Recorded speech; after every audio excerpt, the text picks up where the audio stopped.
So I believe that now I will be joined by Konda and Konda Mason, Sean Sherman, and we're going to continue this provenance and reclamation as practice dialogue. So.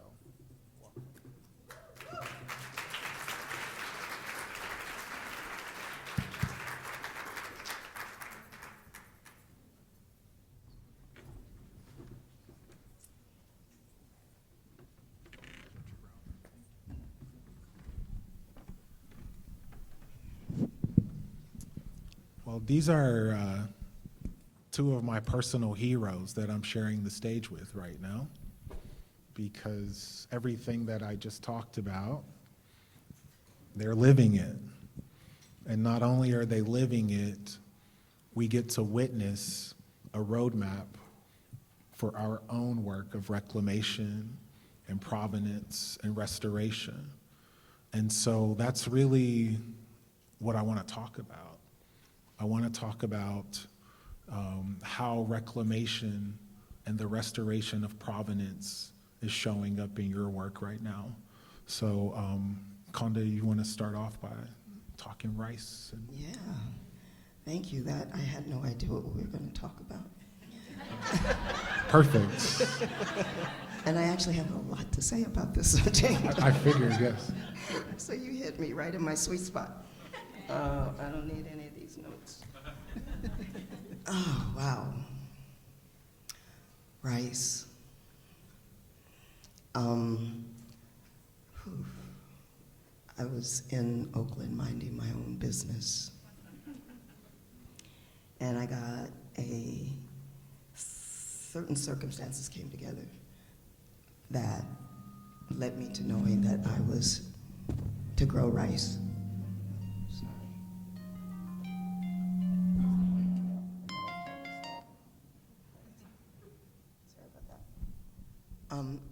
It became clear to me that I was going to grow rice through all these magical things that happen in one's life, at least in my life.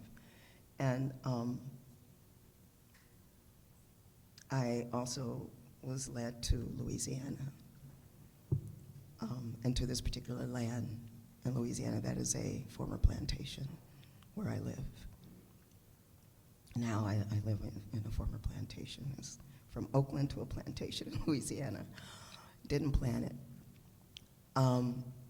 And I was growing rice in this particular way that actually, that is a climate resilient way of growing rice, because rice creates a lot of methane in the atmosphere, and this way you don't create that methane through flooded fields. And so it was a climate project, as well as a food project, as well as a heart project. And as I arrived 2020 in the middle of the summer, hot. And I fell out of my RV and I'm harvesting rice on a plantation, sweating. And I thought, what the hell am I doing here? How did this happen? And it occurred to me, I knew it was so clearly ancestral, right? Ancestors. The story, there's that story there of my paternal grandfather, who was not in Louisiana, but in Alabama. And successful farm, he had a store, he even bought a car, 1925.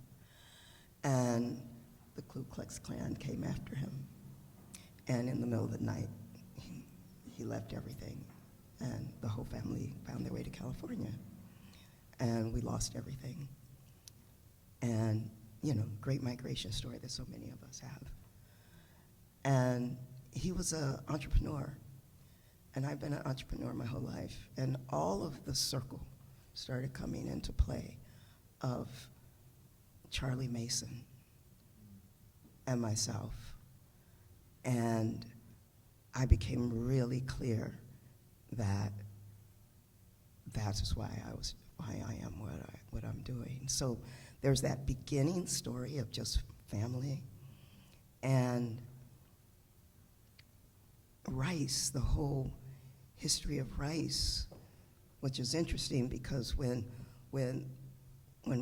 Europeans were enslaving Africans in West Africa, they're coming along the coast and they're seeing all this wonderful rice being grown in different kinds of ways in the highlands, lowlands, wet, dry. And they were fascinated. They didn't know how to grow rice. And they intentionally enslaved these rice growers because they needed the food and they wanted to import that knowledge to this new land. And so many rice growers were enslaved, and a lot in the actual country of Sierra Leone, which I found out later after I got into this business that my heritage is Sierra Leonean, rice people. And so they came to South Carolina, they came to Charleston, and they turned this, before it was cotton, it was rice. And rice really is what, first it was for the people who lived here, and then it became a commodity to sell back to Europe, and it became a big business, and Charleston became a big city. And the enslaved people, and first, y'all know that Charleston, if you think about South Carolina, when they got here, swamps, snakes, you name it, right? And they had to turn that land, without the kind of machinery we have now, hundreds of miles of that land into rice farms that were commercial rice farms. The work was grueling and horrible. And that's also part of the maroons of the Lagichi folk who got away from it. And the white folks weren't going to go back that deep. You know, they were like, no. They didn't want to get malaria and all those things. And so basically, it was a really, really tough job. And so rice came here through and off of the backs of West African people. You hear about the women who put the rice seeds in their hair when they got enslaved. They didn't know where they were going. And the cornrows, they cornrowed seeds in their hair.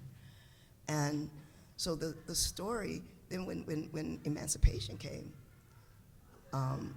black folks say, you know, I'm out, I'm not doing this anymore. They left, and the rice business fell. It moved to Arkansas, where it is now, where white folks kind of run that. And the grueling work kept us away from the rice industry and for periods of time. And so what we're doing with my company, Jubilee Justice, is we're reclaiming rice as you're reclaiming cotton.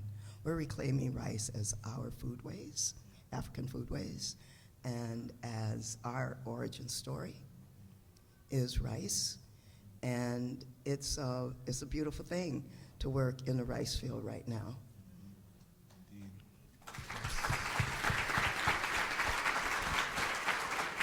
Reclaiming rice, reclaiming all the commodities. Sean, I know you have a lot to say about reclamation. You're doing this in the context of food systems and restaurants. Can you share more about that? Sure. You know, I see a lot of opportunity in how we decide we move forward with our food systems. You know, I'm a chef by trade, not by choice. And I've been working in restaurants since I was 13 years old. I was born and raised on Pine Ridge Reservation in South Dakota, which is the third largest reservation in the United States. And it's also been one of the poorest areas in the United States since its inception in the late 1800s.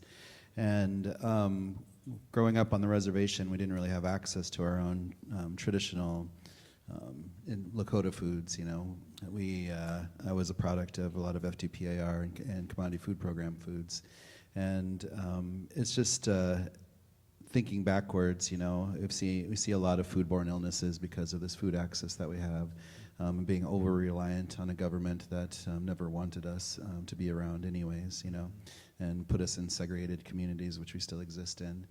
And so there's, extremely high rates of type 2 diabetes, obesity, heart disease, and all these things. And, growing up where I grew up, we didn't have restaurants. We had a grocery store that was didn't have much, and so a lot of our foods were coming from the government. And so when I was a chef and I started learning about foods, I started learning about lots of other cuisines. Obviously, it was very Eurocentric, and especially in the culinary world. French is kind of the center of that world. And so I had to learn a lot of French terms. I had to learn a lot of, these are how these sauces are made, and this is the basis, and being taught that that was the foundation of everything. And then at one point I moved out of the U.S. and I moved myself to Mexico, and I was living on the West Coast in the state of Nayarit. And I connected with the indigenous community there, which were the Huichol. And I just saw so much commonality to their indigeneity and what I experienced growing up around Lakota people, with just a different connection to the earth, to the plants we use, to the animals. And there was just kind of this symbiotic approach to understanding the life and the world around us, And it opened up my eyes to make me realize that, we're all First Nations people. Colonial borders and colonization happened to all of us. And so it forced me to really think around everything. And I had the realization that I've just been living in this kind of post-colonial mindset, and I never questioned it because that was the reality that we all had. And so I wanted to know what would my heritage foods look like if they existed, since there were no native restaurants to be able to go to. And it sent me on this path to understand, first off, just my own Lakota ancestry of how we were treating our food systems, what were we growing, what was our knowledge of plants, what did we use for fats and salts and sugars, what was our food preservation techniques or cooking techniques, which kind of animals did we utilize, what kind of seeds did we have, were we growing, were we trading, any of these questions that I had. And I started to kind of educate myself on basically understanding that, because I couldn't ask ChatGPT at that time period.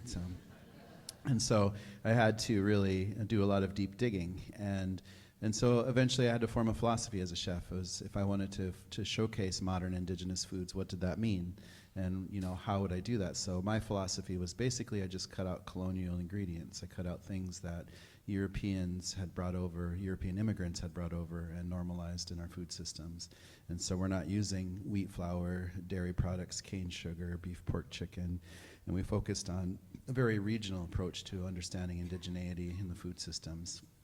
And so if we're, like I am living in Minneapolis right now in Minnesota, and so if I was looking at the indigenous food system there, I would just look at, number one, what's the ethnobotanical study of there, what kind of plants are from there originally, but also what plants have now been introduced, and which ones of those are edible and usable, and what kinds of flavors and textures and nutrients come out of those particular pieces, understanding the animals of what kind of proteins can we be utilizing, and then looking at the indigenous seed keepers, like who was still growing indigenous seeds, if there was, because we were in an agriculture zone, so there are, but trying to find who still held those seeds and still had stories around those seeds that go way back. And then started to showcase the power of food systems, and so I started building food businesses, very small at first, and but now we just moved into a brand new restaurant space that seats 200 people. So we're probably the largest indigenous restaurant that's focused on indigenous foods in America at this moment. And we use the restaurants as a tool because the restaurants is a place where we create a workforce, because we just opened up literally yesterday for the first time. And we have 140 employees to start that restaurant, and that's going to grow a little bit. And so that's a lot of job creation. And we have a lot of people of color, a lot of indigenous people working for us. And people are very passionate about the work that we're doing, because we're doing something different. We're reinventing how we look at American foods in general. And because we intentionally purchase from indigenous producers, that's the point we were willing to showcase, is that we can use these restaurant and food service models to really help the producers and the growers. And so our original restaurant, which was called Awamni, which won lots of awards, and it's fancy and it's all the things, but the new one is called Indigena by Awamni, which is the Spanish word for indigenous. And we wanted to be a little bit more inclusive and open up and try to erase colonial lines, because as First Nations people, we cross borders and we see indigeneity worldwide, and we see American being, thank you, we see We see all American food being born on the backs of indigeneity, because you have obviously indigenous land space and indigenous know-hows here, but also stolen indigenous peoples from Africa being forced to build everything too, and to cook everything and to process everything. And between these cultures of Black and Indigenous, you see so much of what is American food. But of course, as Black and Indigenous, we don't really get that nod of that American food comes from us, you know. And so it's important to understand the history of things, and that's why we wanted to try to blur the lines a little bit in this new restaurant. And, you know, so the original restaurant was pushing, like I said, it was pushing about $600,000 a year just towards indigenous producers alone. And we've seen some very small producers grow really fast in a very short time period. But now we've tripled the size of our restaurant. We have an immense event space that we can host large events. And I think we're probably going to quadruple our space size. We also do a lot of other work. I'll just do a really quick rundown, but we also know that restaurants will never be food access or food relief, because it's a privilege to go to a restaurant. You need money to go to a fancy restaurant. And so we created another project called Meals for Native Institutions that's just doing large institutional food recipes for schools, hospitals, penitentiaries, and any kind of institutional kitchen. Basically a co-packing model of just making ready-to-eat foods for people to utilize, so they don't have to be stuck with the Sysco's and Aramarks and General Mills of the world, basically. But thank you. And so we're food processors, really, you know, because we're processing food in the restaurant, we're processing food for institutions, we are moving products around, and we're just trying to push as many food dollars towards producers as possible. And that's where the power is, because that's a big step of food sovereignty, is strengthening our producers, giving them the access to being able to sell, move into a large economy that we're creating a demand for. But we also really lean into education, because it's a massively important part. So not only is food sovereignty our priority, but education sovereignty is also a priority, because we shouldn't be trusting, again, this government that has never had our best interest. And why should they be telling us what we should be teaching our next generations? Absolutely. I want to build on something that you mentioned around the vocabulary of cuisine in this country, derivative from France. I mean, I just gave a whole talk about being a sommelier, and part of the reason I think this is an important note is because it's exemplary of the larger point about where the power lies, and it begins with the narrative power before the economic power. The narrative power actually supersedes and precedes the economic power. But when we take the narrative as inherent, as naturally occurring, then we're not able to make the connection between the economic exploitation. And so when you have mother sauces that are all in French, right? The subtext of that education is that the provenance of proper food, fine food, lives in France. And it is disseminated all over the world. So no matter where you are going to culinary school, anywhere from, America, Asia, Alabama, doesn't matter. You're going to learn this language of colonialism. And very few of us have actually done the work of interrogating that system. We embody these systems. We come back and say, I learned how to make the mother sauces. I can make a bechamel. But what's been lost in that narrative power is our own stories and our own power and our own agency, and a commodified food system where we've been erased. And so what's really vital about the brand of reclamation work that you all are engaged in, it's actually giving us new language, new narrative power as a precedent for economic power. And I just want to commend you all on that. It's a really critical part of what we're doing here.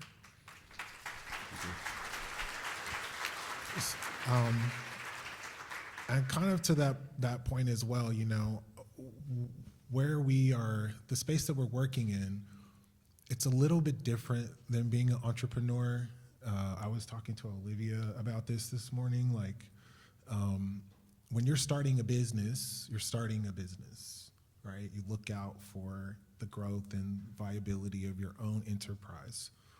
What you all are doing, what we're doing, is actually building a marketplace, right? You are having to kind of create this push and pull of demand for new products and new systems that currently don't exist, but need to exist. So I just want to get your perspective on this unique configuration where on the surface, the work appears like a normal enterprise. You know, you have your brand, you have your mission, but the subtext of what's being done is actually about market making. So, Konda, can you talk about that, and then we'll ask the same question for you, Sean. Yeah, that's a good question. I'm going back in my mind right now to the session that preceded this that I was in with Zach and Kolu. I'm not Kolu, I'm sorry, but Sabi. And there was a question in it. Those of you who are in the room, they talked about that middle piece of the puzzle where that middle section, how important it is to invest in and to own it. And what I'm thinking about when I think about the question, we have, one of the things that we have done with our company, Jubilee Justice, is owning the means of production, right? That place where you give it away because you don't own it, and you don't even see yourself owning it. And that's somebody else's story. We don't even have that story often, that is something that is a part of our story. But then when you just claim the story, which is what we did, we claimed the story, we're going to own our own rice mill. The very first conversation I had with a farmer, I had no idea how or what, but we claimed that story and kept repeating that story. And now we own our own rice mill, right? And someone said that we should invest in mills. Yes, we should, right? Because that is that middle piece of the puzzle where we are. It's so important. One of these things that what you're lifting up for me, Stephen, too, is just storytelling. Story precedes economics. We have to know our story. That's right. We have to claim our story, and we need to have our imaginations, an imagination that can go beyond what we are told our story is, right? And so that's why it's so interesting. I just want to lift up also, I was coming in the door earlier. You weren't here. I don't know where you're here this morning, but I was coming in the door back from lunch, and Marcus Briggs Cloud said to Kolu, that session this morning or yesterday morning, I can't remember what morning it was, with Shirley Sherrod was the best session I've ever been to at a conference. And he was very, animated about it. And it was because it was a story. It was the story, it was an origin story. It's my origin story as coming into the South, working and being a farmer. Marcus is indigenous. Story is everything. Okay? And I think that, and I'm going to apply it to, I'm going a little off script, but I'm going to apply it to this particular conference. When I think about why this conference is so enjoyable, it's because of the stories that we are telling. And we're doing something very differently, and particularly Black and Indigenous stories, specifically. And it's anchoring so much of what we've been doing here. And being able, and then your keynote was, I had no idea what you were going to talk about, was just brilliantly woven in as if this was some kind of plan. It was definitely the plan. It was a plan, right? It was, I was like, everything is coming together. Everything is connecting. Everything is connecting. And so I appreciate this lens, because story precedes everything. Everything. That's right. It is so fundamental. And one of my teachers says, the universe was not made up of atoms, it's made up of stories. That is who we are as beings on the planet. And so stories are, and your stories are, and all of our stories are so connected. It's all connected. And, there's so much I could say, because, I go all the way back to the Big Bang. If you really want to talk about the story. That's origin. You want to talk about origin, seriously, where, we are a bunch of stardust, y'all. Honestly. Literally. No joke. Every one of us. And that is the beginning story, right? And how we are all so deeply interconnected, and how we act like we're not. Because the story of capitalism has interrupted the story of humanity.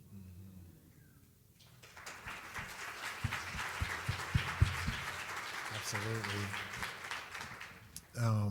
And Sean, just to bring you back to that original question, but if you want to infuse the Konda's comments around storytelling, but how do you look at your role in kind of building this marketplace of connected stories with real tangible like market economics too?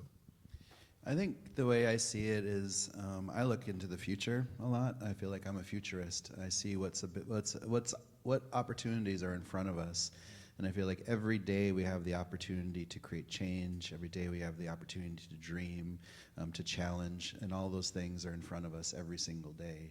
And so the work that we're doing is, it's a bold statement just to say we can create a fancy restaurant without ranch dressing, and it's going to be okay, And I think that, we can challenge all of these norms that capitalism, colonialism has forced us to just believe that this is just the way, that this is normal, that our young generation, thinks food comes from the grocery store, and I think that we need to challenge everything. And we also have to think past ourselves because, I feel like I'm just a door kicker opener, really is what my role is. And it's just about how are we setting up the next generation to make it easier for them to build something bigger than I can in my own lifetime. And so it's just kind of opening up doors, setting things up, and then just looking at things differently. So addressing things that are happening in real time and creating solutions, but actually playing them out, So it's one thing to theorize, but it's another thing to create something that's actually doing something. And so I feel like when it came to how do we get the youth in a rural tribal reservation have access to native foods when there's no distribution, there's no education around it, they haven't grown up with it, they don't have access to it, and there's all these issues of even just having access to this stuff, right? And so, but we see solutions so our program called Meals for Native Institutions, which is doing the institutional food, that model can be placed on a reservation system. You can invest $1.5 million to build out a kitchen and build it well with all the right equipment you need for producing stuff. You can hire probably a staff of 40 people, and you can make thousands and thousands of servings a day to basically cover the entire reservation, And these are real solutions that you can do with kind of any culture that you want to. It doesn't have to be indigenous. It's just our focus at this moment. And we can just address how do we get food out, healthy and nutritional food access to everybody, and that's something that we all have to work together. We have to unify, because the opposing force is all about division, and what fights division is unity. And so we need to work together. We need to be able to come together to realize that we shouldn't be also siloed out all the time, that we're facing a lot of the same issues when it comes to how do we get money to our producers, how do we get resources to our producers, how do we create a demand for our producers, how do we get somebody to buy this food and produce it in a way that's still culturally relevant and so it's not culturally appropriated, and somebody tries to make more money off of and take advantage of our producers and stuff like that too. Using restaurants as tools, as a voice, as a stage, as a platform, to do it right, to do it intentionally. And I see so much opportunity with food service out there, and I see so much opportunity because we're in a little touristy zone right here, but how many BIPOC businesses are around us, and how many dollars are going back towards our own producers? And you can ask that same question in any tourist zone, basically. But for indigenous peoples, like I'm from South Dakota, in the middle, of the United States, and like we rightfully have owned the Black Hills as far as the Supreme Court ruling back in the 80s, right? But they just tried to pay us out, which our tribe has refused. So there's just kind of this growing offer to purchase, but the land was never for sale. But because of that ruling, the Black Hills, the United States government has been squatting there, ever since that. And they had been for a long time already, but they are making a ton of money off of their park systems and their food services and all these things, and these millions of dollars are coming through every day. That should be an easy target to go after monetarily. It's just because Pine Ridge Reservation sits in perpetual poverty, as the U.S. is on stolen land that they admitted to, and is perpetually taking all this money. So if we utilize food service in some of these tourist zones and go after some of these particular pieces, there's easy ways for reparations to kind of consider. And I feel because of if we go backwards in time, if you look at the Morrill Act, which creates the land grant universities, and realize how many universities are still benefiting from stolen land spaces from back in those days, easy reparation target, looking at, I don't remember the Supreme Court land ruling, but it was something versus McIntosh back in 1820s, but it's what defines that Native people can't own land, and it's based on the doctrine of discovery. And the Biden administration went backwards and said out loud that the doctrine of discovery was wrong, right? And if we got Congress or the Supreme Court to admit that in the future, that's an easy way to shake up the whole land access situation across the United States. So I feel historically, understanding history is important, not just a part of educational sovereignty, because they're trying to take away Black and Indigenous histories because they're scared of what could happen if we learn too much, And so there's a lot of power in all, and that's probably where that story stuff comes in, because there are stories they're taking away, but they still live there. You can't change history. You can put up a statue of somebody, but it doesn't change history. We have to understand it and the power of it. And so we have a lot of work to do to rise up together, because things are dangerous out there in our political situation. Things can continue to get worse. We went through Operation Metro Surge in Minneapolis, which was awful to see. And we need to be standing up for our rights, and we need to take the power back in the government, and we need to really change. We need to unify to do all that work.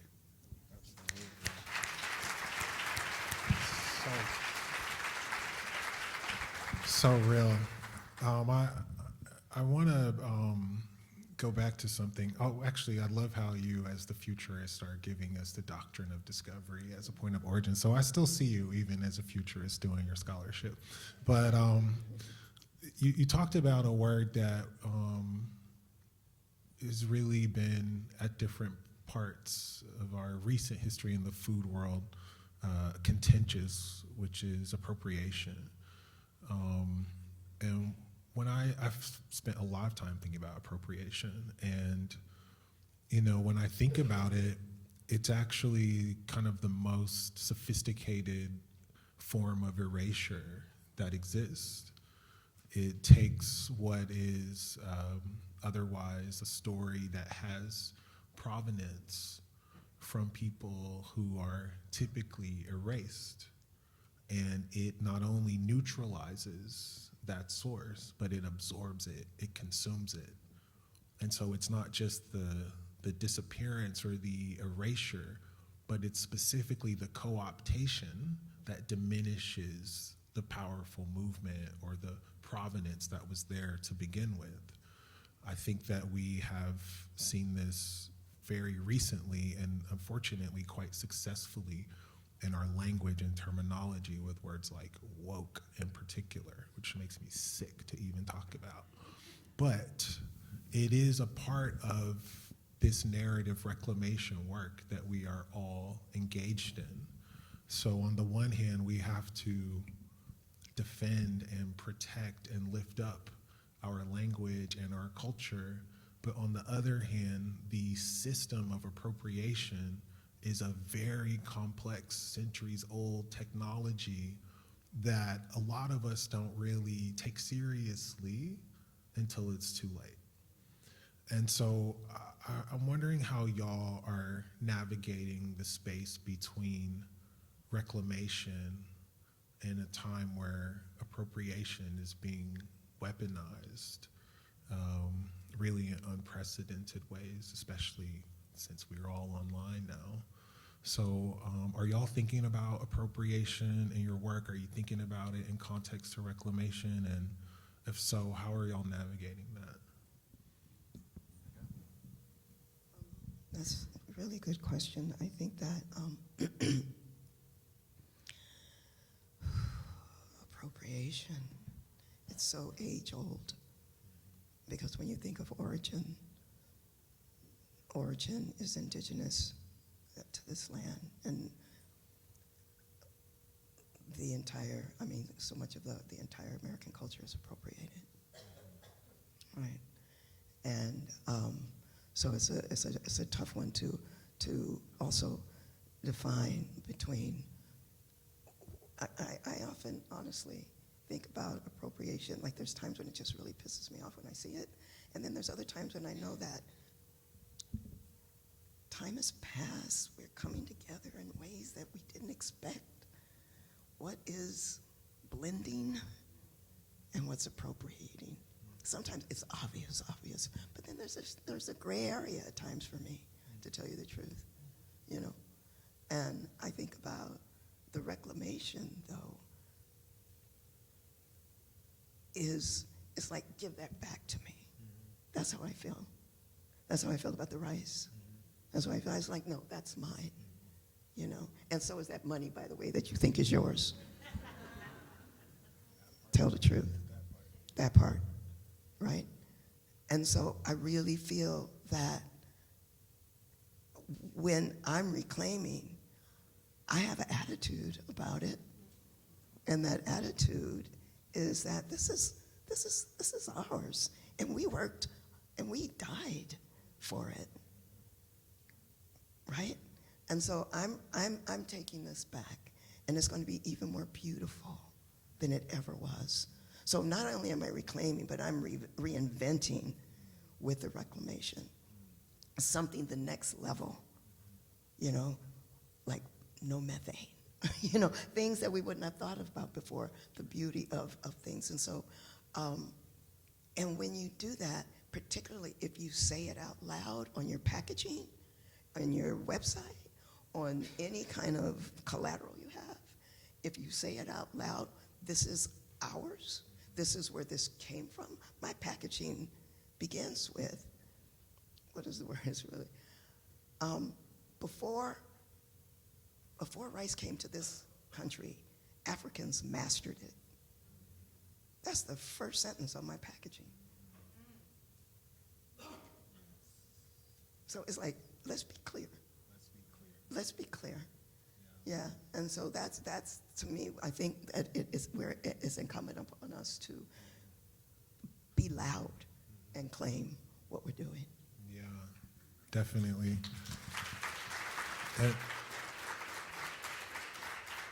Because what you're naming is actually what I'm calling legibility, right? You're making that history unapologetically legible.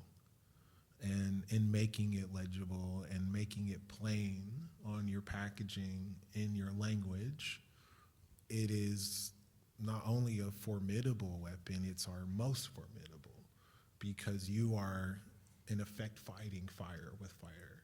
You're taking what was otherwise appropriated and you're drawing a new line through that legibility. So I appreciate that. We're on the same journey, you know, with our packaging, reclaiming cotton, certified black grown, you know, taking our language, reclaiming language and all of the agency of our own stories within that. So thank you for naming that, Brother Sean.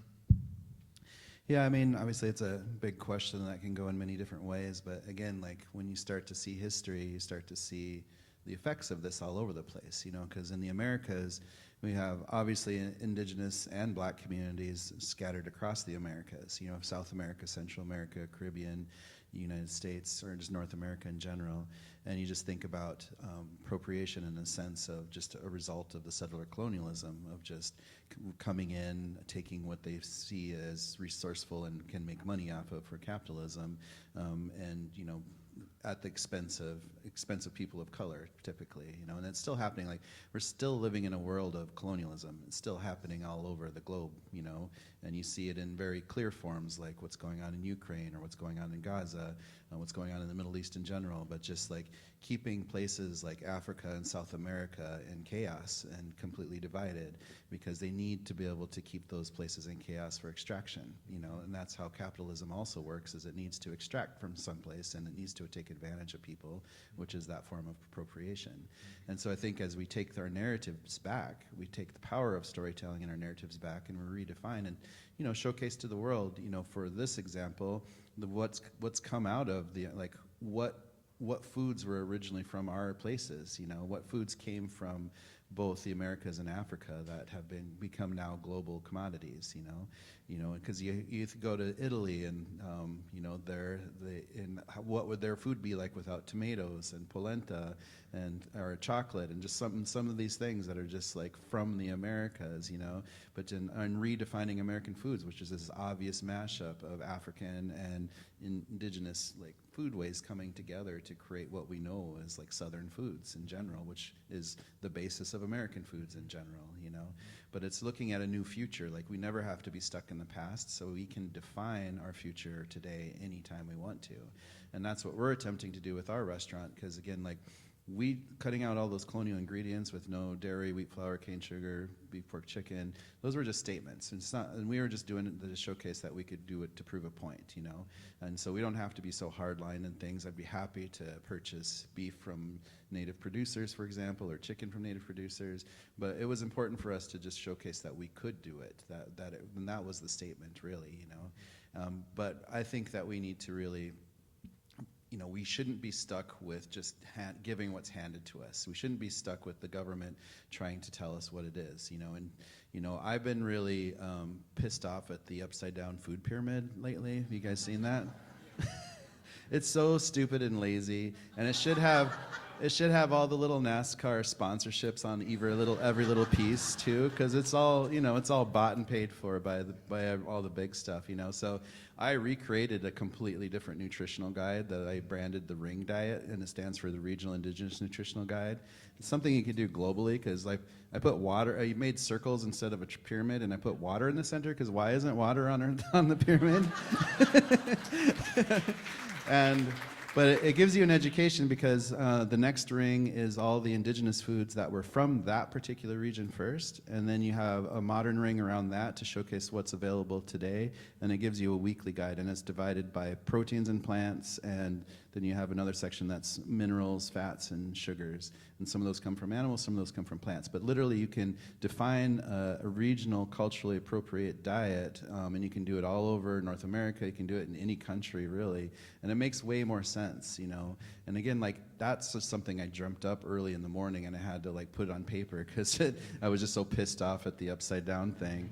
And so, like, there's ways to take our storytelling back, but again, action is a part of what we do. Like, we have to take action. We have to be bold. We have to do it. In the face of people saying, don't do that, it can't be done, or this or that. Like, we just have to get shit done, and we have to do it together. Yeah, absolutely. Yeah. And so much of what you all have named about one of the many perils of capitalism is the role of creating human hierarchy as a kind of key ingredient. Without the human hierarchy, it's harder to exploit, right? It's antithetical to solidarity.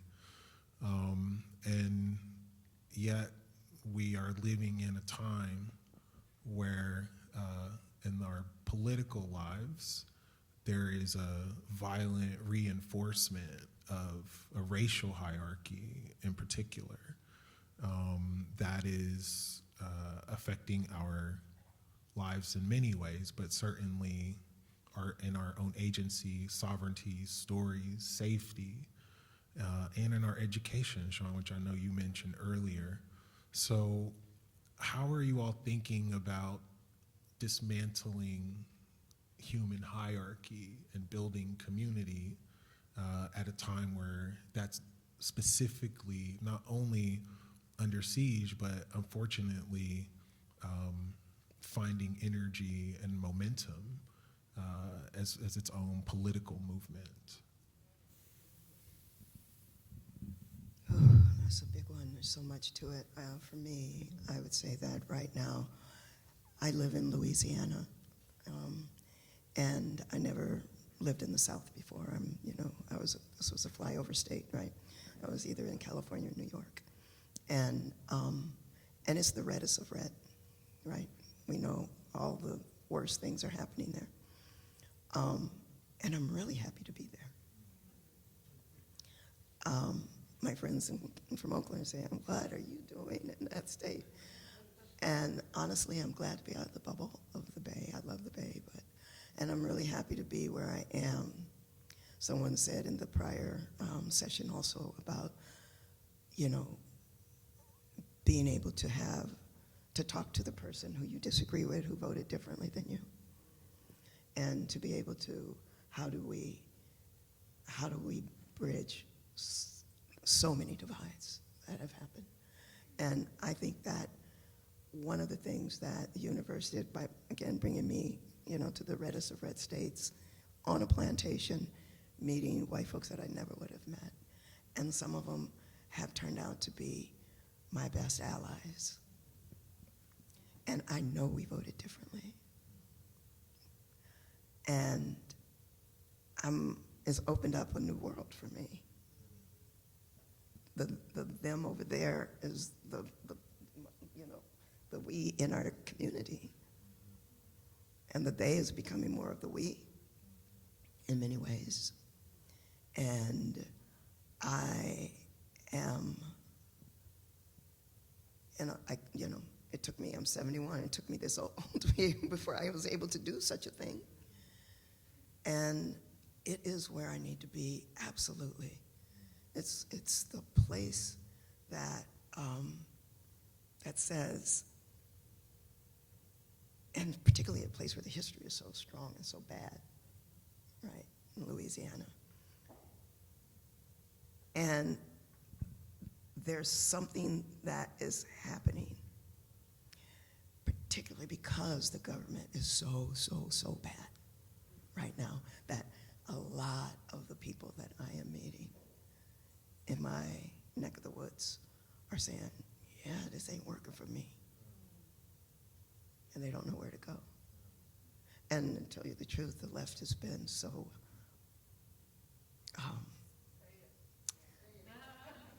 put down, honestly. Like, calling people here stupid and you this and that, and just really, nobody wants to go to that. So they're in this limbo, Right, the right's not working for them, the left thinks they're stupid. And so, that has to, we have to open up this umbrella. We have to open up this umbrella and understand that there's nuance. It's not black and white or blue and red. Yes, and there's this really juicy middle that if we knew how to do it, we could win. Yeah, and I just want to go off of that because I agree completely, because I feel like that middle is humanity. And I feel like that's where we need to be. It's not about, red and blue and black and white and all the things. It's about how do we center on humanity and how do we center on things that matter to be human. And so we need to strengthen some of these things that strengthen humanity. So we need to have access to healthy food and nutritional food, and to break away from corporates pushing all of their unhealthy food on us. We need to break away from billionaires taking up all of the water rights and water access as we are in water crisis, and we need to, challenge climate deniers in that situation. I feel like we should just be challenging everything, because our restaurant is challenging borders. We're envisioning a borderless situation. Imagine the strength of a borderless South America or borderless Africa, and then that's what scares the U.S., Europe, China, Russia the most, because that's where they're getting all of their resources. That's where they're continuously extracting and stealing from, and so. I think we challenge everything. I think we challenge everything that the United States has ever done since 1776. It's the 250th birthday this year, and I think it's a good time to start doing that, because, like I said, that Supreme Court ruling of McIntosh in the 1820s that says Native peoples can't own land based on the Doctrine of Discovery. Doctrine of Discovery says if they're non-Christian, you can't have land, and you can do whatever you want to with it, and that's a stupid situation that has no basis in reality. So I say we challenge all of it. And so, and it's just insane to, like, we were going through Operation Metro Surge, and they were racially profiling pretty much anybody that spoke Spanish, basically, right? And I had 3 employees held up at gunpoint right outside my own building in Minneapolis in January, and they abducted one of my young workers who was from Ecuador, and he had all his paperwork in order, and that kid was in Texas by the end of the day, because they're trying to move him in this place where they can manipulate the system, right? And so we were able to get them out, but like it's insane to like demonize people because they speak Spanish, because English is also a fucking foreign language,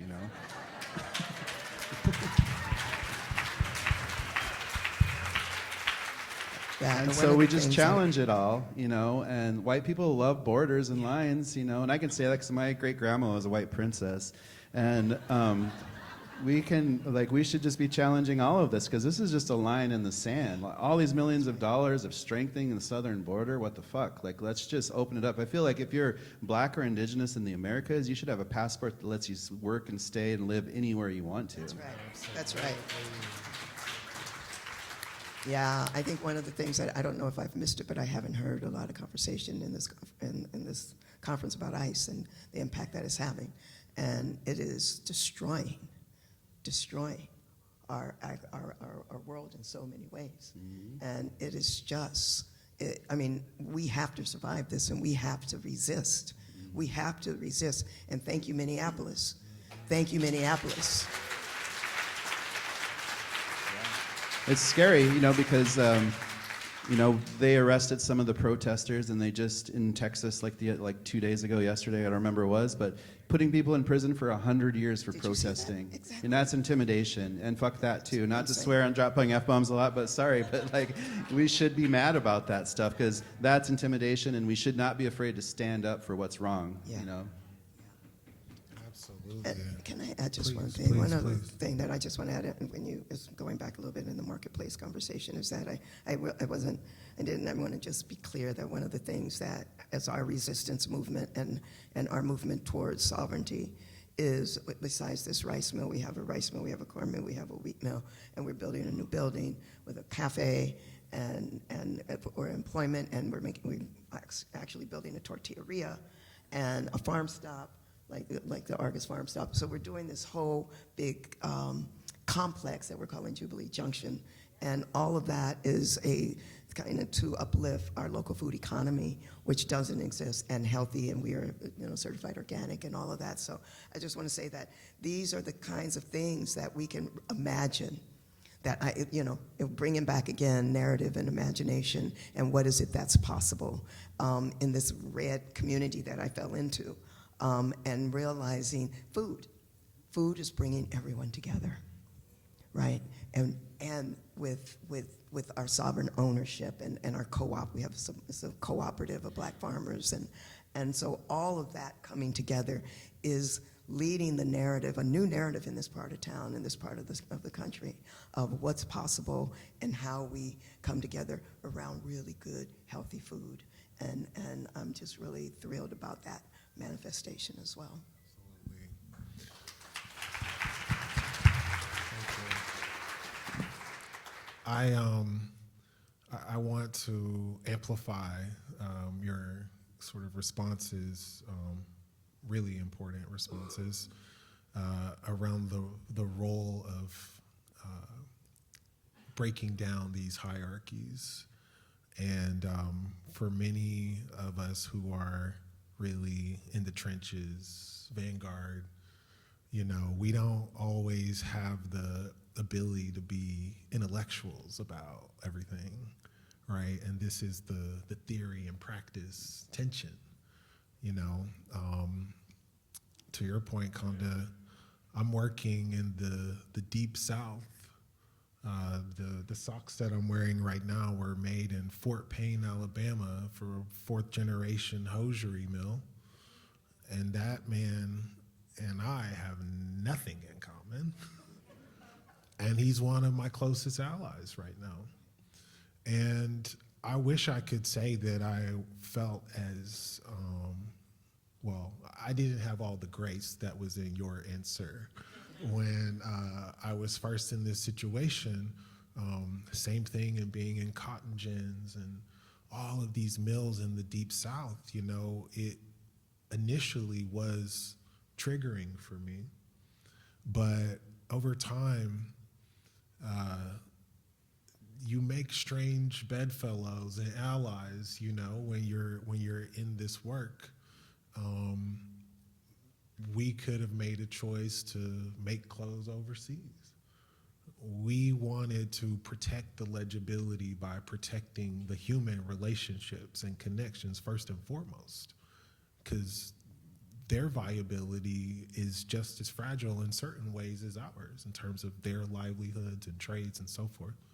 And so that has been a humbling journey for me, and one that has really highlighted the ways where we really have to get outside and touch grass and deal with people who we might not otherwise deal with. And as a person who's lived in the Bay and Portland, Oregon, and even Atlanta, Georgia, it's an important message that I hope you all can carry with you as well, because it's not tidy. It doesn't feel good all the time, you know, living through these contradictions and complications. And y'all don't have to be best friends, but I do believe there's a lot of wisdom, Sean, in what you're saying, which is if we center humanity and human beings, that does help us get closer. And if we are stuck in the division, then we actually become the perpetuators of colonialism. And so part of the decolonial work is actually in centering humanity, even when it's hard, and especially when it's hard. So thank you for that message. And I just want to add one other little thing to it, another layer, and that is patriarchy. As a female, the hierarchy of patriarchy is devastating. And this is to all of the brothers in the room, white, black, brown brothers in the room, and sisters. We know that that has to change as well. So we don't get to slide because we're black and brown men. We don't get to slide, right? We got to check ourselves and check that patriarchy is a real thing. And in this business, when you look at the pay grade of women in food and all the things, it's just, it's bad news. So there's a lot of work that needs to be done on all of our parts. Mm-hmm. And I just want to say, too, because obviously this pendulum has swung so far right in the political spectrum right now, you know, and they planned it very carefully. You know, the Project 2025 situation, they've been putting this together for a long time, you know, with a lot of people on these think tanks that are trying to go back to a time and area that in American history that's just not feasible, you know, because there's way more of us than there are of them to be able to try to set up this Handmaid's Tale vision that they have, right? And I think that we need to be considering when we get power back, when we start to dismantle the damage that's being done, that we need some really smart people to lead us in that right direction. Again, challenging basically everything. And let's start with the Farm Bill. I mean, like that should not be dictating what kind of foods we're eating, what kind of foods we have access to, what kind of foods we can cross state lines with. You know, we need to break down all of that stuff, and we need to consider how to keep ourselves from this ever happening again when it comes to like this blatant racism and all of this just power grab of white supremacy. You know, we need to open up towards like how do we really center on humanity, not just complacency of just trying to keep up a status quo that we think that a lot of liberals in power just try to get to that point, but let's raise that bar way high to like make us all human and to be able to like create access for everything: food, water, clothing, shelter, education. All of this should be free, you know. And so we need to challenge it all, and we need to have a plan of when we grab this power back that we're going to start moving in that direction and not fall into complacency. Right. Or copy what they've done.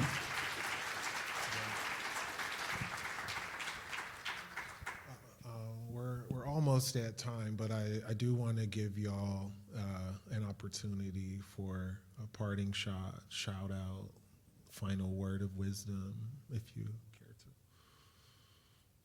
Well, I think, honestly, we are being driven by the wrong worldview that we've adopted, that we've inherited, and that worldview of the capitalist worldview and values of capitalism that is about self-interest, competition, all wealth to the extreme, all of that. And as philanthropy and this room, we live in that world of those values, and we're trying to extract. We're trying to, do something different in a suit that doesn't fit, in a suit that is already that we think is solid, but it's not. We can remake it. We can reimagine a new world. We can reimagine another way of treating each other, another way of looking at life and all life, and centering all life, and opening up our circles of care beyond ourselves and our families. And so I just think that the worldview that we have of extraction has to flip. And we are living in it, and we're like, we're just shuffling the chairs on the Titanic, and not really creating a whole new. And we're going to have the opportunity to do that when this ship flips, because it'll be gone. What are we replacing it with? What are we replacing it with? What is our worldview? Not just what we do, but who we are. Who do we need to be? Who do we need to be in order to do what needs to be done? Because if we don't change the inner world, we're not going to change the outer world. And we're going to just whitewash it, greenwash it, whatever it is, and it'll come right back, because it's seductive to certain people who get the privilege. So, new worldview, open up our hearts of care, really understand our interdependence to all life, and center life in every decision we make.